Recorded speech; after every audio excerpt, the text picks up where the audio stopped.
Hey everybody, what's up and welcome back. So if you're new here, hey, my name is Liz. I am your host here on Creating Crime Time, which on this channel we deal with some morbid stuff.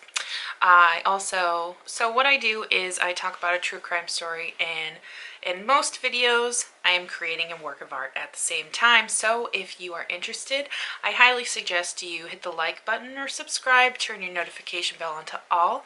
And today's case is actually an unsolved case. It's a disappearance. So I decided to switch it up a little bit.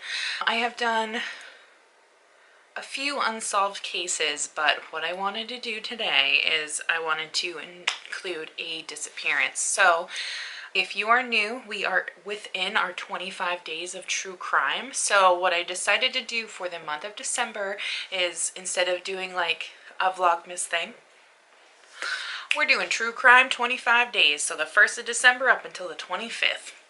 Hallelujah. So let's get into today's true crime story. I'm feeling a little spicy. It's because I'm having some crunchy, spicy California rolls right now. So good. Alright, so who disappeared, you ask? We are talking about the case of Laureen Rahn. This case, she has been missing currently for 41 years. You heard me right. 41 years. And this case, she disappeared under very mysterious circumstances. So a little bit to know about Laureen is that she was born on the 3rd of April in 1966 in Manchester, New Hampshire. She lived with her mom, Judith, and the reason being is because her parents divorced when she was an infant. So she ended up living and being primarily brought up by her mother. When she was 4, her mother moved to Miami, but eventually 6 years later they moved back to Manchester, New Hampshire, and they resided in an apartment on Merrimack Street, on a 3rd floor apartment. So Laureen was known as a very happy and outgoing girl. She was a good student. She got along with a lot of people. She loved to sing and dance, and she dreamt of being an actress. However, she did have that troubled side to her, which would be like your normal angsty side. Any teenager really has that. She spent a lot of time alone on the streets, and she talked about running away. And I think that was mainly, in my opinion, when kids do that, it's mainly so they get more attention because they don't have that at home. Not putting her mom down at all. It's just sometimes that's how people are, especially when they're that young and they feel like they want to run away. She had also started drinking alcohol and smoking marijuana, and her aunt, Diane Penault, said that she was an angel who she hung around with the wrong people for a while. So she was really like kind of lost, if you will. And she was just young. She was trying to find who she belonged with. You know what I mean? She really was trying just to find herself. And it's kind of normal if you're a teenager. You just hang around with the wrong crowd. Anywho, so on the evening of April 26, 1980, Laureen was left home at the apartment. Her mom, Judith, was spending the evening with her boyfriend, and they were going to an out-of-town like tennis match. And the reason why they were going is because her boyfriend was a competitive tennis player. So Laureen, she was on spring break at the time. So if you don't have the same like vacation schedules as New England, we generally have like the last week of April off for spring break. And this was during this time was spring break. So normally she would attend matches with her mom if, like on a regular, when it wasn't a school night, she would go and attend the tennis matches with her mom. But on this evening, she asked to stay home. And Laureen spent the whole day around the neighborhood. She was at the convenience store on the block. Several family members stopped by the apartment to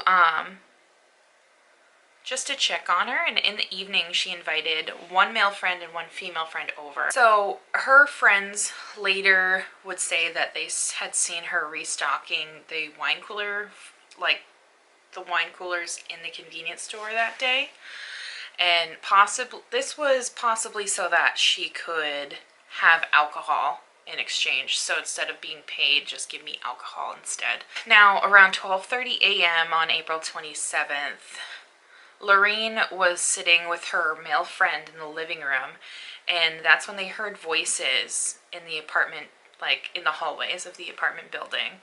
And her friend had exited the apartment through the back door because he just assumed it was her mom and her mom's boyfriend, like, returning back, and Laureen would get in trouble if her mom found him there. So the male friend stated that he heard Laureen lock the door behind him, and another neighbor confirmed that they heard voices approaching that apartment around the same time. So sometime around 1:15 a.m., when Judith arrived home with her boyfriend, she noticed that the light bulbs had been unscrewed, leaving... Now, this was the light bulbs in the whole hallway. Noticed that they were unscrewed, so it left the hallway very dark. And when she arrived at her apartment, she found the door unlocked. She initially looked into her daughter's bedroom and saw that the bed was occupied. And that's what she assumed, that it was occupied. And she assumed that it was Laureen. But her boyfriend noticed that the back door was open. When Judith went back into Laureen's room, she went to go ask why the door was open. And that's when she realized that Laureen wasn't in the bed. She wasn't there. It was just the bed. So one of her friends claimed that Laureen had been in bed with her. She'd taken her pillow and her blanket and she slept on the couch in the living room. But this same girl also said that she would be unable to recall any of that night due to how drunk she was. So she couldn't verify whether or not Laureen was with her or not. Upon further investigation of the apartment, Judith found Laureen's purse and her brand new sneakers, a birthday gift in the living room. Like, none of Laureen's possessions, including money or clothing, was missing, and there was no struggle. There were literally no signs of a struggle in the apartment. Judith eventually would call her family members to see if Laureen was with any of them, and her and her boyfriend went to search the neighborhood. Around 3:45 a.m., Judith spotted a police car. She flagged them down and notified them that Laureen was missing. For several weeks, the Manchester Police Department just believed that Laureen was a runaway. But when she eventually didn't return, they ended up changing their theory on her case. Instead, that they believed that she left the apartment intending to come back, but something tragic had happened to her. A bus company employee had told police that he sold a ticket to a girl matching Laureen's description the day she disappeared, and the driver from the company identified Laureen from an old photograph and stated that he dropped her off in Park Square in Boston. So weeks later, police obtained a new photograph and interviewed him again, and the driver said he was unsure that it was the girl he dropped off. So this is another thing too that I don't really understand. If you have somebody that's missing, you should have an up-to-date picture. That way people aren't able to identify them in the correct form, not identify them as a younger form of themselves. You know what I mean?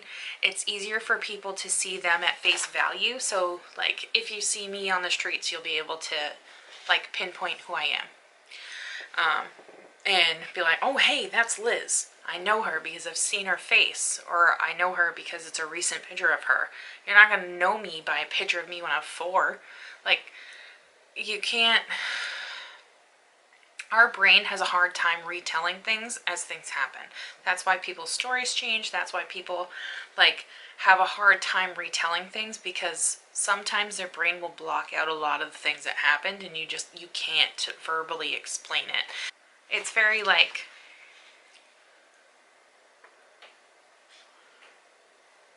For me, it's very troublesome that they used a younger version of a picture of her first instead of what she actually looked like. So, another thing to know too is that about 6 weeks after she disappeared, Denise Denault, she was a 25-year-old woman who lived 2 blocks away from where Laureen lived.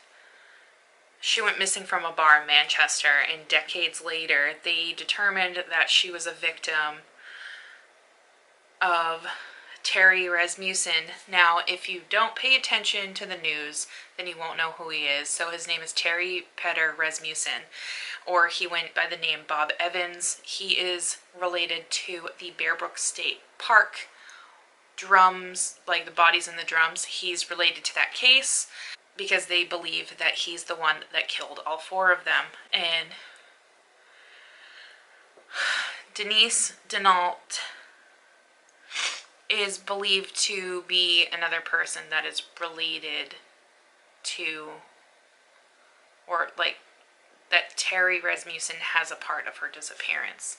And because too that these people have never really been found, just like that of his wife that he killed, Denise Bowden.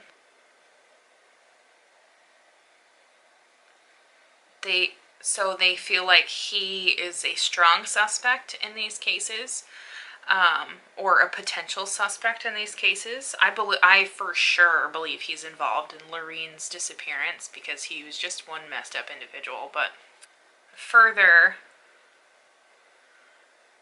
in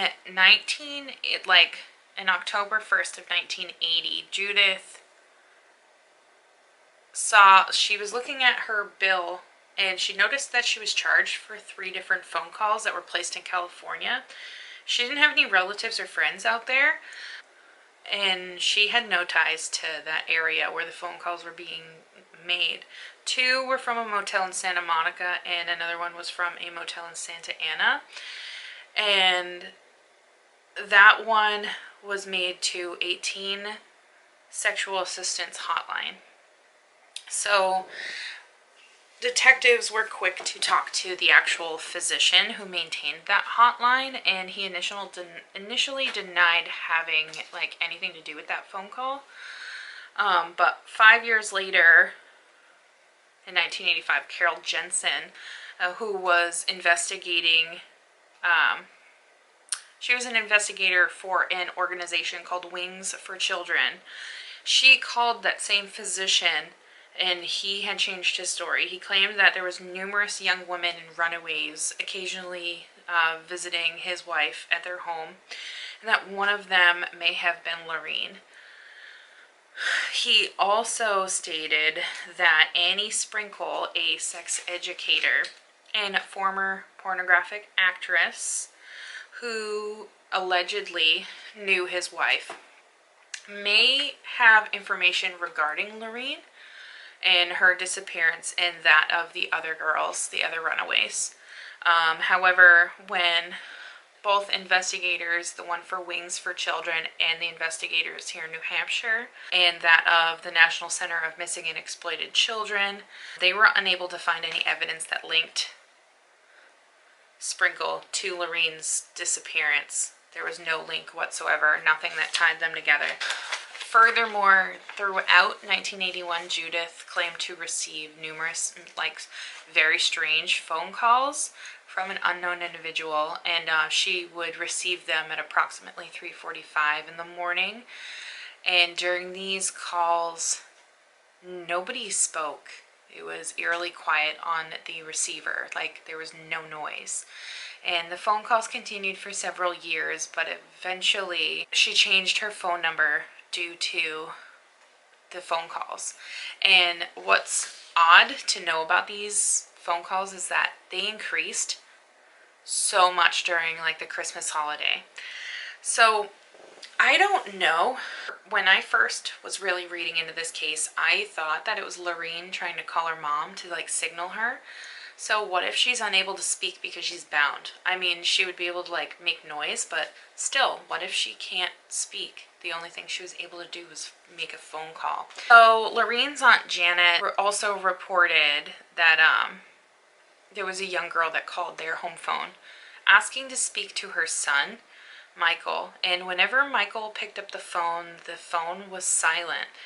And Michael and, well, her Aunt Janet believed that the caller was Laureen because the person that would ask for him would only refer to him as Mike, and that Laureen was the only one that used that nickname for her cousin. So investigator Jensen visited California in 1986, and she located the motels in which the October 1980 phone calls were made from. She discovered that one of the motels was used as a filming location by a child pornographer known as Dr. Z. However, she was unable to link Dr. Z to the hotline. Now, the same year, one of the childhood friends of Laureen, his name is Roger Maurice, received a phone call claiming to be Lori, or Laureen, so they called her Lori as a nickname, but Laureen. Maurice's mother answered the phone call stating that the woman claimed to have been her son's former girlfriend. Maurice dated Laureen when they were about 12 years old. This was just another one of those weird phone calls that popped up. There's nothing to really corroborate whether or not it was her, but because eventually, like, Judith changed her phone number, I don't think we'll ever really know exactly who was making those phone calls. So there was also some sightings, alleged sightings of Laureen after she disappeared. In 1981, a close friend of Laureen's aunt, her name is Jo Beth Swanson, claimed that she saw Laureen at a bus terminal in Boston. But that one is completely unconfirmed. Like, they can't confirm or deny whether or not it's her. Another unconfirmed sighting was in 1988, and this is when somebody claimed to have seen a sex worker in Anchorage, Alaska, who matched Laureen's description, but nothing could ever be confirmed. So during the late 80s, this is when Judith's mother remarried and she eventually relocated to Florida. She believes that it was her daughter that was placing the phone calls from California in October of 1980. And the unnamed male friend that last saw Laureen alive the night she disappeared, he unfortunately committed suicide in 1985. Although police never thought of him as a suspect, I believe that there was just something that weighed on him so much that we'll just never know anymore from his side, him being the last person to ever see her in that apartment, other than obviously the perpetrator. But so investigators have determined that why can't I say this sentence? Investigators believe that there's foul play involved with her case, but since it's been 41 years, there's no definitive explanation to her disappearance and what happened, and to this day, obviously, it remains an unsolved disappearance. But anywho, I hope you guys enjoyed today's tale of Laureen Rahn. If you did, hit the like button, don't forget to subscribe, and I will see you guys tomorrow for another true crime case. Bye, guys.